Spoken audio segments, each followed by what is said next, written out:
রোজ দুপুরে লাঞ্চের মেনুটা কিভাবে গতকালের থেকে একটু আলাদা করা যায় তা কিন্তু প্রত্যেকটা মায়ের রোজের চিন্তা। তাই আজকে মায়ের চিন্তার অবসান ঘটিয়ে আমিই ঢুকে পড়লাম কিচেনে। বেশ ভেবেচিন্তে বানিয়ে ফেললাম আজকের রেসিপিটি, যাতে খাটনিও কম হবে আবার খেতেও টেস্টি হবে।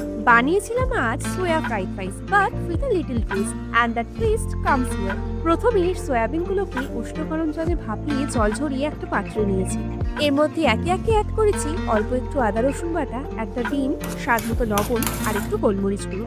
সবটা ভালো করে মিশিয়ে লাস্টে একটু চাল গুঁড়ি দিয়ে সয়াবিনটা কোট করে নিয়েছি। এবার ফ্রাইং প্যানে সাদা তেল দিয়ে সয়াবিনগুলো সুন্দর করে ভেজে নিয়েছি। ভাজা সয়াবিনগুলোকে তুলে নিয়ে ফ্রাইং প্যানে এবার নর্মাল ফ্রাইড রাইস বানানোর পালা। অল্প একটু সাদা তেলে গোটা গরম মশলা ফোড়ন দিয়ে পেঁয়াজ কুচিটা অ্যাড করে দিয়েছি। পেঁয়াজটা ভাজতে ভাজতে ঘরে অ্যাভেলেবল সব সবজিগুলো এতে দিয়ে দিয়েছি। একটু গাজর কুচি, একটু বিনস, অল্প ক্যাপসিকাম আর একটু মটরশুঁটি। ঢাকা চাপা দিয়ে সময় নিয়ে সবটা ভেজে নিয়েছি।